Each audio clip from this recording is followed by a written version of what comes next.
बहुत पुराने जमाने की बात है, जब मदीना शहर में एक गरीब लड़का इमरान रहता था। वो यतीम था। उसके वालिदैन उसका बचपन में ही इंतकाल कर गए थे। इमरान अपनी दादी के साथ एक छोटे से घर में रहता था। वो बहुत मेहनती और ईमानदार लड़का था, लेकिन जिंदगी उसके लिए आसान नहीं थी। इमरान रोजाना सुबह उठता और बाजार जाता, जहां वो एक कपड़ों की दुकान पर काम करता था।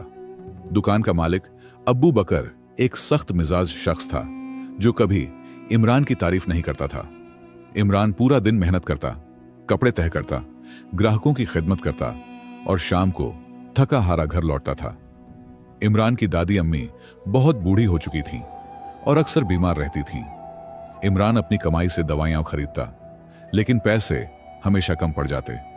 हर रात सोने से पहले इमरान अल्लाह से दुआ करता, ऐ अल्लाह, मेरी दादी अम्मी को सेहत दे, मेरी मदद कर। उसे यकीन था कि अल्लाह उसकी सुनता है।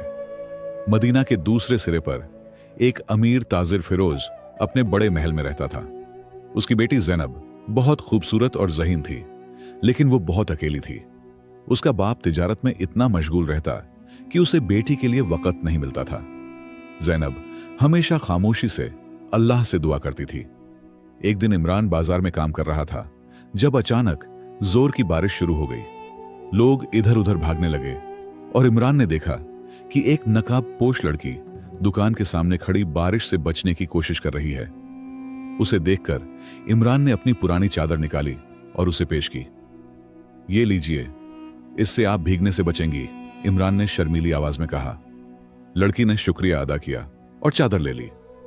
इमरान को नहीं मालूम था कि वो लड़की जैनब थी, जो अपनी दासी के साथ नकाब पहनकर बाजार आई थी, ताकि लोग उसे पहचान न सकें।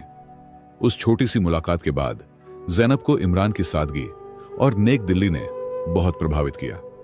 जब बारिश कम हुई तो जैनब ने चादर वापस करनी चाहिए, लेकिन इमरान ने इनकार कर दिया।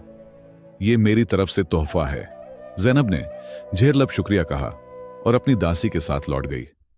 उसी रात जब इमरान घर पहुंचा तो देखा कि उसकी दादी अम्मी की हालत बहुत खराब है। उसने फौरन पास के हकीम को बुलाया, लेकिन हकीम ने कहा कि उन्हें एक खास दवा की जरूरत है जो बहुत महंगी है। इमरान के पास इतने पैसे नहीं थे और उसकी आंखों में आंसू आ गए। उसने सारी रात रोते हुए अल्लाह से दुआ की, ऐ अल्लाह, मेरी दादी अम्मी मेरा सब कुछ है, उन्हें बचा ले, मैं कुछ भी करने को तैयार हूं। उसकी आवाज तो छोटे से कमरे में गूंज रही थी, लेकिन उसकी दुआ आसमान तक पहुंच गई। अल्लाह सबकी सुनता है, चाहे आवाज छोटी हो या बड़ी। अगली सुबह जब इमरान दुकान पर पहुंचा तो अब्बू बकर ने बताया कि एक अमीर ताजिर दुकान पर आया था और उसने इमरान को अपने घर बुलाया है। इमरान हैरान था। उसे समझ नहीं आया कि क्यों कोई अमीर आदमी उसे बुलाएगा। दिल में डर के साथ उसे उम्मीद भी जागी कि शायद अल्लाह ने उसकी दुआ सुन ली हो। इमरान ने अब्बू बकर से इजाजत ली और थोड़ी देर बाद फिरोज ताजिर के बड़े महल के सामने पहुंच गया। महल को देखकर इमरान हैरान रह गया। इतना बड़ा घर उसने कभी नहीं देखा था। उसका दिल जोर जोर से धड़कने लगा। हैरानी और डर दोनों महसूस हो रहे थे। दरवाजे पर पहरा देने वाले ने इमरान को अंदर आने की इजाजत दी। अंदर जाते ही इमरान की नजर शानदार फर्श, कीमती पर्दों और खूबसूरत मेहराबों पर पड़ी। एक खादिम उसे फिरोज ताजिर के कमरे तक ले गया, जहां फिरोज अपनी मखमली कुर्सी पर बैठा था। आओ बेटे, खुश आमदीद, फिरोज ने मुस्कुराते हुए कहा। इमरान ने अदब से सलाम किया और नीची नजरों से खड़ा हो गया। मैंने तुम्हारे बारे में बहुत कुछ सुना है कि तुम बहुत ईमानदार और मेहनती हो। मेरे पास तुम्हारे लिए एक पेशकश है। फिरोज ने बताया कि उसे अपने तिजारती कारोबार में एक ईमानदार मददगार की जरूरत है। मैं चाहता हूं कि तुम मेरे साथ काम करो। तुम्हारी तनख्वाह अब्बू बकर से कहीं ज्यादा होगी। इमरान समझ नहीं पाया कि यह मौका उसे कैसे मिला, लेकिन दिल में अल्लाह का शुक्र अदा किया। उसी वक्त एक नकाबपोश लड़की कमरे में दाखिल हुई और फिरोज के पास आकर खड़ी हो गई। फिरोज ने कहा, यह मेरी बेटी जैनब है। लड़की ने नकाब हटाया और इमरान हैरत से देखता रह गया। ये वही लड़की थी जिसे उसने बारिश में चादर दी थी। ये वही नेक दिल लड़का है जिसने मुझे बारिश से बचाया था अब्बू जान, जैनब ने कहा। फिरोज ने मुस्कुराते हुए इमरान को देखा। अब समझा कि अल्लाह ने तुम्हें यहां क्यों भेजा है। मेरी बेटी ने मुझे तुम्हारी नेक दिली के बारे में बताया था। इमरान ने शर्माते हुए फिरोज की पेशकश कबूल कर ली, लेकिन उसने अपनी दादी अम्मी की बीमारी का जिक्र किया। मेरी दादी बहुत बीमार हैं और मुझे उनकी दवा के लिए पैसे चाहिए। यह सुनकर फिरोज का दिल पिघल गया। उसने फौरन अपने जाती हकीम को बुलाने का हुक्म दिया। फिरोज ने इमरान से कहा, परेशान मत हो, मेरा हकीम तुम्हारी दादी का इलाज करेगा। तुम कल से मेरे साथ काम शुरू कर देना। इमरान की आंखों में खुशी के आंसू आ गए। उसने दिल ही दिल में अल्लाह का शुक्र अदा किया कि उसकी दुआएं कबूल हो गईं। उसी शाम फिरोज का हकीम इमरान के साथ उनके घर पहुंचा और दादी अम्मी का मुआयना किया। हकीम ने कुछ जड़ी बूटियां और दवाएं दी और कहा, इंशाअल्लाह अल्लाह वो जल्द ठीक हो जाएंगी। इमरान ने अल्लाह का नाम लिया और दादी को दवाएं दी। चंद दिन बाद इमरान फिरोज के साथ काम करने लगा। वो रोजाना महल जाता, तिजारती दस्तावेज तैयार करता और फिरोज के कारोबार में मदद करता। उसकी ईमानदारी और मेहनत से फिरोज बहुत खुश था। दादी अम्मी की सेहत भी दिन ब दिन बेहतर होने लगी। 6 महीने बीत गए। इमरान की जिंदगी में बड़ी तब्दीलियां आ गईं। फिरोज की वजह से वो और उसकी दादी अम्मी अब एक अच्छे घर में रहने लगे थे। इमरान ने तिजारत के बहुत से राज सीख लिए थे और फिरोज उसे अपने बेटे की तरह समझता था। जैनब भी इमरान की मेहनत और अखलाकन से प्रभावित थी, लेकिन मदीना में हर कोई इमरान की तरक्की से खुश नहीं था। अब्बू बकर को अफसोस था कि उसने इमरान जैसा काबिल नौजवान खो दिया। शहर का एक अमीर नौजवान उमर, जो फिरोज के दुश्मन का बेटा था, इमरान से हसद करता था क्योंकि वो जैनब से शादी करना चाहता था।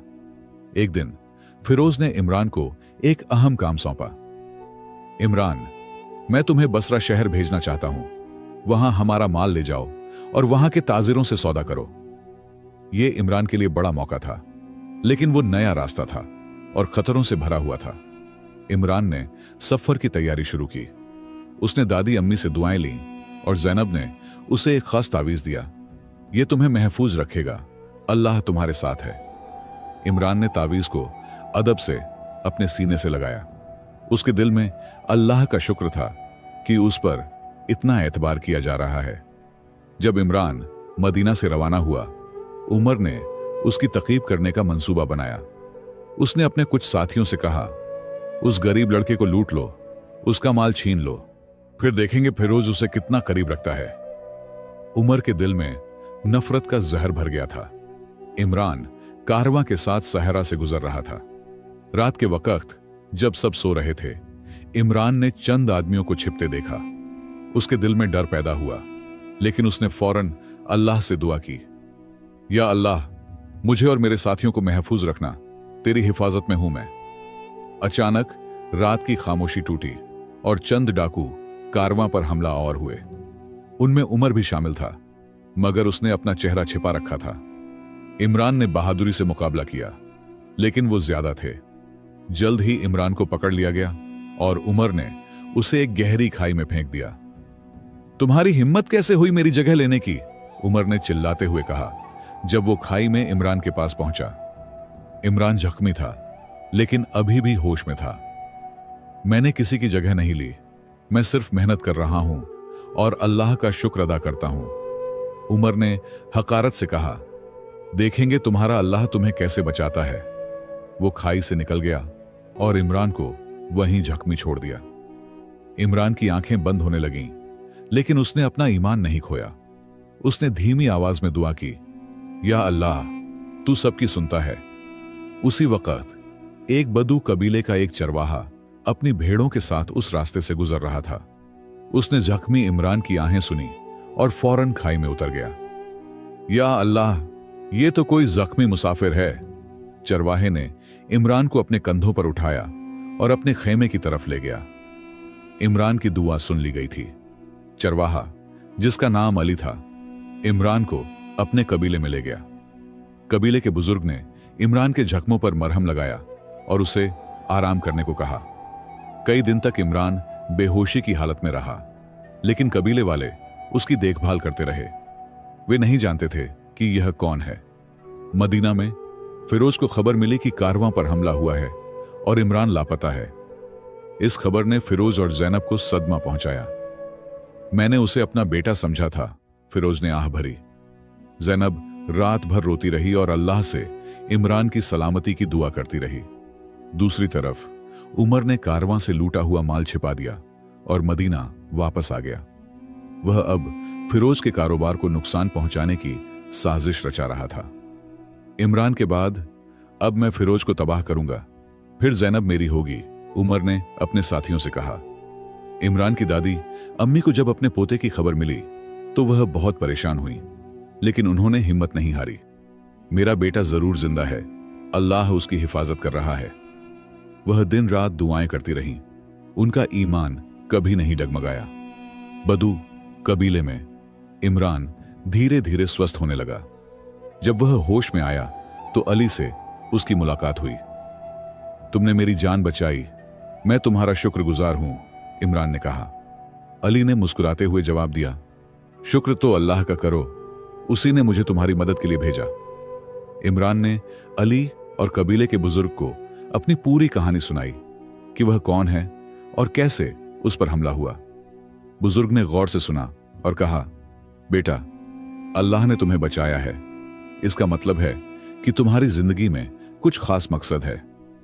अली ने बताया कि उनके कबीले को पानी की शिद्दत कमी का सामना है, करीब का कुआं सूख गया है। इमरान ने कहा, मैं आपकी मदद करूंगा। मेरे दादा पानी के माहिर थे, उन्होंने मुझे कुछ तरीके सिखाए थे। उसने कबीले वालों के साथ मिलकर नया कुआं खोदना शुरू किया। मदीना में उमर फिरोज के खिलाफ साजिश कर रहा था। उसने लोगों में अफवाहें फैलानी शुरू की कि फिरोज ने कारवां पर खुद हमला करवाया है ताकि बीमा की रकम हासिल कर सके। फिरोज की साख को नुकसान पहुंचने लगा। कुछ ताजिरों ने उससे कारोबार करना बंद कर दिया। जैनब ने अपने पिता की परेशानी देखी तो उससे फिक्र हुई। उसने अल्लाह से दुआ की, या अल्लाह, मेरे पिता बेगुनाह हैं, हमें इंसाफ दे, और अगर इमरान जिंदा है तो उसे हमारे पास वापस भेज दे। उसी रात जैनब ने ख्वाब देखा कि इमरान रेगिस्तान में एक कबीले के साथ है। इसी दौरान इमरान की मेहनत रंग लाई और नया कुआं बन गया जिससे मीठा पानी निकला। पूरा कबीला खुशी से झूम उठा और इमरान को अपना हीरो माना। कबीले के बुजुर्ग ने इमरान से कहा, तुम अल्लाह के भेजे हुए फरिश्ते हो, हम तुम्हारी मदद करेंगे मदीना वापस जाने में। इमरान की आंखों में खुशी के आंसू आ गए। 1 माह बाद इमरान कबीले के कुछ लोगों के साथ मदीना की तरफ रवाना हुआ। अली भी उसके साथ था। वह अपने कबीले की जरूरतों के लिए मदीना में व्यापार करना चाहता था। इमरान के दिल में खुशी थी कि वह जल्द अपनी दादी और फिरोज से मिलेगा, लेकिन फिक्र भी थी कि क्या हुआ होगा। मदीना में उमर अब फिरोज के कारोबार को लेने की कोशिश कर रहा था। उसने बाजार में फिरोज के खिलाफ झर उगलना जारी रखा। यह आदमी दोगला है, उसने अपने ही नौजवान को मरवा दिया। लोग उसकी बातों पर यकीन करने लगे और फिरोज के पास ग्राहक कम आने लगे। जैनब अपने वालिद की हालत देखकर परेशान थी। अब्बू जान, हमें इमरान को ढूंढना होगा, वो जरूर जिंदा है। फिरोज ने आह भरी, मैंने अपने आदमी भेजे हैं लेकिन कोई सुराग नहीं मिला। अब तो सिर्फ अल्लाह ही हमारी मदद कर सकता है। इमरान की दादी अम्मी हर रोज दरवाजे पर बैठती और रास्ते को देखती। मेरा बच्चा आएगा, मेरा दिल कहता है। लोग उन पर तरस खाते, मगर दादी अम्मी का ईमान मजबूत था। वो हर नमाज में इमरान की वापसी की दुआ करती। यकीन था कि अल्लाह उनकी सुन रहा है। इमरान और अली मदीना के करीब पहुंच गए। रास्ते में उन्हें कारवां के कुछ लोग मिले जिन पर हमला हुआ था। इमरान, तुम जिंदा हो, उन्होंने खुशी से पुकारा। इमरान ने उन्हें बताया कि हमला करने वाला कौन था। वो उमर था, मैंने उसे पहचान लिया था। इमरान ने कारवां के लोगों से कहा, हमें फिरोज साहब को बताना होगा कि उमर ही असल मुजरिम है। उन्होंने फैसला किया कि वो चुपके से मदीना में दाखिल होंगे ताकि उमर को पता न चले। अली ने कहा, हम सच्चाई को सामने लाएंगे, अल्लाह हमारे साथ है। मदीना पहुंचकर इमरान सीधा अपने पुराने घर गया, जहां अब उसकी दादी अम्मी रहती थीं। दरवाजे पर दस्तक दी तो दादी अम्मी ने दरवाजा खोला। उन्होंने अपने पोते को देखा और खुशी से चीख पड़ी, मेरा बच्चा, मेरा इमरान। दोनों की आंखों में आंसू थे। दादी अम्मी, अल्लाह ने मेरी हिफाजत की, आपकी दुआओं ने मुझे वापस लाया है। इमरान ने अपनी दादी को गले लगाया। दादी ने इमरान के पेशानी पर प्यार किया। बेटा, अल्लाह सबकी सुनता है, मैं जानती थी कि वो तुम्हें मेरे पास वापस लाएगा। इमरान ने दादी अम्मी को सारी कहानी सुनाई, फिर कहा, अब हमें फिरोज साहब के पास जाना है। उमर ने उनके साथ बहुत बुरा किया है। दादी अम्मी ने बताया कि फिरोज की हालत बहुत खराब है, लोग उन्हें बदनाम कर रहे हैं और जैनब बहुत परेशान है। इमरान, अली और कारवां के लोग मिलकर फिरोज के घर पहुंचे। दरवाजे पर दस्तक दी तो खादिम ने कहा कि फिरोज बीमार हैं और किसी से नहीं मिल सकते। उसी वक्त जैनब ने खिड़की से बाहर देखा। उसकी आंखें हैरत से फैल गईं। जैनब फौरन नीचे आई और इमरान को देखकर उसकी आंखों में आंसू आ गए। अल्लाह का शुक्र है कि तुम जिंदा हो, हमने बहुत दुआएं की थीं। इमरान ने कहा, मैं फिरोज साहब से मिलना चाहता हूं, मेरे पास ऐसी मालूमात हैं जो उनकी मदद कर सकती हैं। जैनब ने उन्हें अंदर आने का इशारा किया। फिरोज बीमारी की हालत में बिस्तर पर लेटे थे। इमरान को देखते ही उनकी आंखें चमक उठीं। मेरे बेटे, तुम जिंदा हो। इमरान ने फिरोज के हाथ को चूमा और कहा, जी, अल्लाह के फजल से। मैं जानता हूं कि किसने मुझ पर हमला किया था। वह उमर था और वही आपको बदनाम कर रहा है। इमरान ने फिरोज और जैनब को सारी कहानी सुनाई, कैसे उमर ने उसे मारा और कारवां को लूटा। अली और कारवां के लोगों ने भी अपनी गवाही दी। फिरोज ने कहा, हमें उमर को बेनकाब करना होगा, लेकिन हमारे पास सबूत चाहिए। अली मुस्कुराया, मेरे पास एक योजना है। अगले दिन खबर फैली कि रेगिस्तान से एक बदू कबीला आया है जिसके पास कुछ कीमती सामान है जो वह बेचना चाहता है। उमर ने फौरन दिलचस्पी दिखाई, वह लालची था। अली ने उसे बाजार में एक खास जगह पर मिलने को कहा, जहां पहले से ही इमरान और कुछ लोग छिपे हुए थे। जब उमर आया, अली ने उसे चोरी का माल दिखाया, जो असल में फिरोज के कारवां से लूटा हुआ माल था। यह माल मैंने कहां से हासिल किया, यह तुम्हें जानने की जरूरत नहीं, अली ने कहा। उमर ने लालच में आकर कहा, मुझे पहचानना नहीं, मैं ही था जिसने कारवां पर हमला किया था। उसी लम्हे इमरान और मदीना के काजी सामने आए। हमने सब सुना है, उमर, काजी ने कहा। उमर हैरान रह गया, उसे जाल में फंसा दिया गया था। उसने देखा कि इमरान जिंदा है और वह डर गया। यह नामुमकिन है, मैंने तुम्हें मार दिया था। इमरान ने कहा, अल्लाह ने मुझे बचाया। उमर को गिरफ्तार कर लिया गया और उसे अपने जुर्मों का इकरार करना पड़ा। मैंने यह सब जैनब से शादी करने के लिए किया। मैं फिरोज को तबाह करना चाहता था। काजी ने उमर को सजा सुनाई और चोरी का माल वापस करने का हुक्म दिया। फिरोज की साख बहाल हो गई और लोगों ने उससे माफी मांगी। फिरोज की सेहत भी बेहतर होने लगी। उसने इमरान को अपने कारोबार का साझेदार बना लिया और अली से भी दोस्ती हो गई। तुमने मेरे बेटे की जान बचाई, मैं तुम्हारा शुक्रगुजार हूं, अली ने कहा। मैंने कुछ नहीं किया, सब अल्लाह का करम है। वह हर किसी की मदद करता है जो अच्छाई की राह पर चलता है। कुछ महीने बाद फिरोज ने इमरान और जैनब की शादी का ऐलान किया। मेरे लिए इमरान से बेहतर दामाद कोई नहीं हो सकता। शादी के दिन पूरा मदीना शहर खुशियों से भर गया। इमरान की दादी अम्मी की आंखों में खुशी के आंसू थे। देखो बेटा, तुम्हारी दुआएं कैसे कबूल हुईं। सालों बाद इमरान और जैनब के बच्चे बड़े हो गए और वे उन्हें यही कहानी सुनाते। याद रखो बच्चों, अल्लाह सबकी सुनता है। जो लोग नेकी करते हैं, अल्लाह उनकी मदद करता है, और जो बुराई करते हैं उनको सजा मिलती है। कभी भी अपना ईमान मत खोना, अल्लाह हर मुश्किल में तुम्हारा साथ देगा। इस कहानी का असली सबक यह है कि अल्लाह हर इंसान की दुआ सुनता है, चाहे वह कितना भी गरीब या कमजोर क्यों ना हो। इमरान की जिंदगी में मुश्किलें आईं, लेकिन उसने कभी अपना ईमान नहीं खोया और अल्लाह पर भरोसा रखा। अगर हम अच्छाई, सच्चाई और ईमानदारी का रास्ता अपनाएं तो अल्लाह हमेशा हमारी मदद करता है, क्योंकि अल्लाह सबकी सुनता है। उम्मीद करता हूं कि आपको यह कहानी पसंद आई होगी। अगर आपको अच्छी लगी हो तो वीडियो को लाइक और शेयर जरूर करें और कमेंट में लिखें, बेशक अल्लाह सबको सुनता है। और चैनल को सब्सक्राइब करना ना भूलें। अल्लाह हाफिज।